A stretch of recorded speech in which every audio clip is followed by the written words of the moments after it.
Kênh Thị Loan miền Tây xin kính chào cô chú, anh chị và các bạn. Chào mừng mọi người đã đến với kênh chia sẻ kinh nghiệm làm vườn. Video hôm nay mình xin chia sẻ đến với mọi người cách phòng và trị con bọ dưa gây hại trên cây trồng một cách hiệu quả và đơn giản nhất. Để tiện xem những video tiếp theo thì mọi người nhớ nhấn đăng ký kênh miễn phí tại đây, nhấn rung chuông để bật thông báo lên khi mình ra video mới thì các bạn là người đầu tiên xem video nha.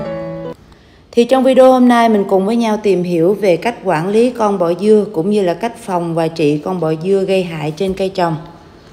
Bọ dưa thuộc nhóm bọ cánh cứng gây hại trên lá, rất khó trị và hoạt động mạnh mẽ vào ban ngày.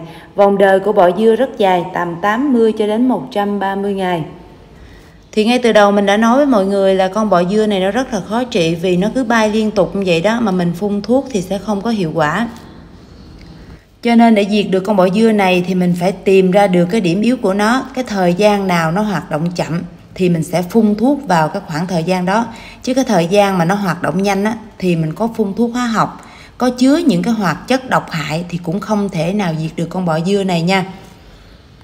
Khi mình trồng rau củ quả sạch ít dùng thuốc hóa học á, thì con bọ dưa nó xuất hiện trên vườn nhà mình nhiều hơn thì mình phải có biện pháp phòng và trị thường xuyên.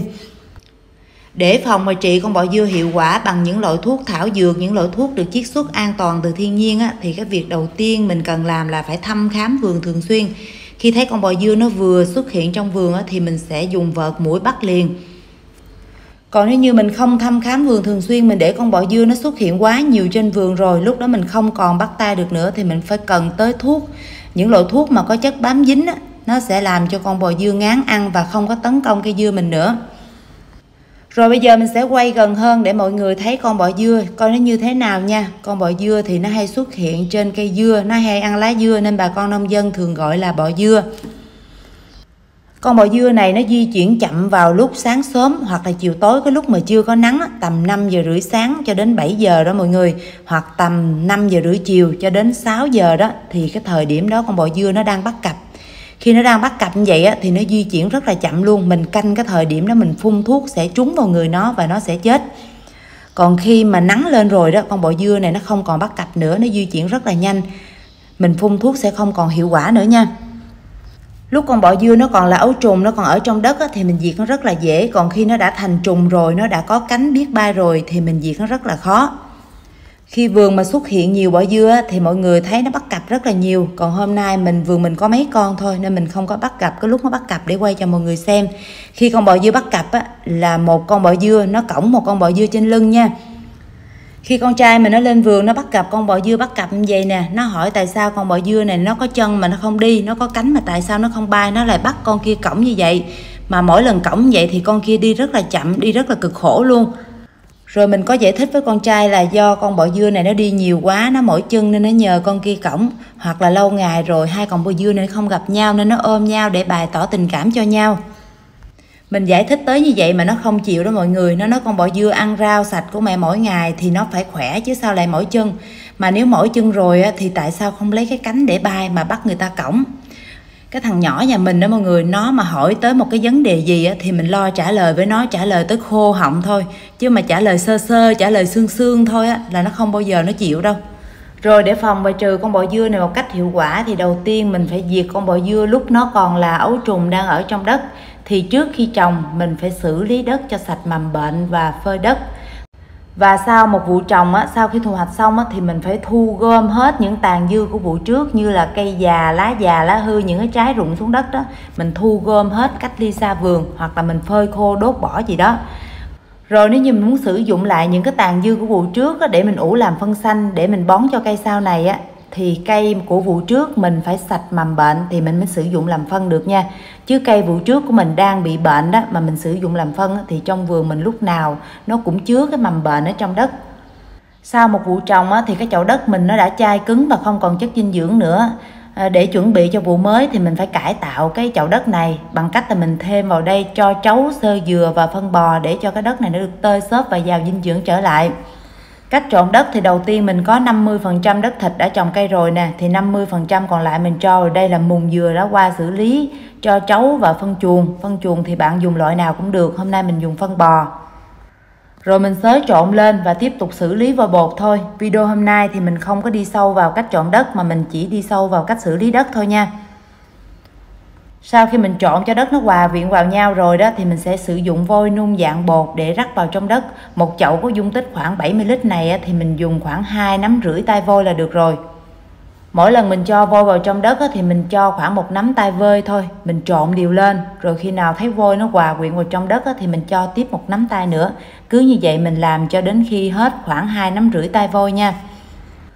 Vôi nung dạng bột này nó có đặc tính tỏa nhiệt và háo nước, có tác dụng diệt khuẩn trừ nấm. Khi các bạn đi mua vôi để sát khuẩn cho đất thì các bạn nhớ mua cho đúng loại nha, vì trên thị trường có rất là nhiều loại vôi. Có những loại vôi nó diệt khuẩn rất là kém, tác dụng chính của nó là hạ phèn và nâng cao pH trong đất thôi. Hồi nãy giờ mình đã trộn vào trong đất là 2 nắm tay vôi rồi, còn nửa nắm tay cuối cùng thì mình sẽ rắc lên trên mặt đất. Bây giờ thì mình sẽ không trộn đều lên nữa và mình để đất ở đây phơi. Rồi mình sẽ để những cái chậu đất ở đây phơi cho đến khi nào đất ở trong chậu khô trắng luôn, khô từ trên xuống dưới, từ dưới lên trên. Trong suốt quá trình phơi có thời gian thì mình nên xới trộn lên để cho đất phía dưới nó nhanh khô hơn. Với đặc tính của vôi nung dạng bột là tỏa nhiệt và háo nước, khi mình rắc vôi nung vào trong đất thì vôi sẽ tìm nước để hút, mà trong đất không có nước thì vôi sẽ hút nước trên tế bào những con nấm bệnh và vi khuẩn, làm chúng bị mất nước và chết đi. Rồi trong quá trình trồng, lúc cây đã trưởng thành rồi đó, con bọ dưa nó xuất hiện và tấn công với mật độ quá dày, mình không thể nào bắt tay được đó, thì mình sử dụng đây là dầu nem min được chiết xuất từ thiên nhiên ha. Trong dầu nem min này nó có chất bám dính, mình phun vào trong lá cây thì cái lá cây nó không còn ngon nữa, con bọ dưa nó sẽ chán ăn, nó không có thích ăn cái lá cây mình nữa. Dầu nem min này thì được chiết xuất từ cây nem an toàn, cho nên khi dùng để phun cho cây thì mọi người yên tâm nha. Cách pha dầu nem min này thì mọi người xem hướng dẫn trên bao bì, pha cho đúng liều đúng lượng, mình pha thiếu thì sẽ không có hiệu quả. Còn nếu như mình pha dư thì cũng ảnh hưởng tới cây. Khi phun thuốc hay phun bất cứ loại phân nào thì mình cũng chọn thời điểm để phun. Khi cây đang ra hoa thì mình không được phun nè, mình phun như vậy làm trôi phấn hoa, giảm tỷ lệ đậu trái. Mình phải phun trước lúc cây ra hoa, còn lúc cây đang ra hoa mà bị bọ dưa tấn công thì mình chờ cây thụ phấn xong rồi mình mới phun thuốc được nha mọi người. Những lúc mà vườn không thể phun thuốc được đó thì mình tranh thủ sáng sớm mình dùng vợt mũ mình bắt đi, mình bắt càng nhiều càng tốt. Vì bọ dưa mà nó ở trong vườn nhiều thì nó ăn không còn một cái lá dưa nào luôn đó. Hiện tại thì mình đang phun dầu nem vào buổi sáng sớm tầm 6 giờ sáng mọi người. Nếu như không có thời gian thì mọi người có thể phun vào buổi chiều mát nha, lúc nào không có nắng thì được. Mình phun dầu nem vào thời điểm này nè, con bọ dưa nó đang bắt cặp, nó đang di chuyển chậm đó, mình phun trúng vào người nó sẽ rớt xuống liền. Mình phun một lần không hết thì mình phun 2-3 lần, mỗi lần cách nhau khoảng 5 đến 7 ngày và mình kết hợp bắt tay bằng vợt mũi nha. Mình dùng thuốc hóa học thì rất là dễ, mình canh cái lúc con bọ dưa nó di chuyển chậm mình chỉ cần phun 1 đến 2 lần là con bọ dưa nó chết hết trơn nó rớt xuống đất là nó chết liền. Còn mình muốn an toàn, mình không muốn dùng thuốc hóa học thì mình chịu cực một chút xíu nha mọi người, mình phải làm đi làm lại vài lần như vậy đó thì mới hết bọ dưa trong vườn nhà mình được. Rồi trong quá trình làm video có gì thiếu sót thì mọi người hãy nói cho mình biết ở dưới phần bình luận nha, mình sẽ khắc phục trong những video tới. Mọi người xem video nếu như thương yêu mình thì hãy cho mình một like, đăng ký kênh cũng như là chia sẻ ủng hộ mình nha mọi người. Rồi video của mình tới đây cũng dài rồi, mình xin tạm dừng video tại đây. Mình hy vọng là mọi người sẽ thích video hôm nay cũng như là thích cách chia sẻ của mình. Mình xin cảm ơn tất cả mọi người đã dành thời gian xem hết video. Hẹn gặp lại mọi người trong những video mới đầy đủ và chi tiết hơn nha.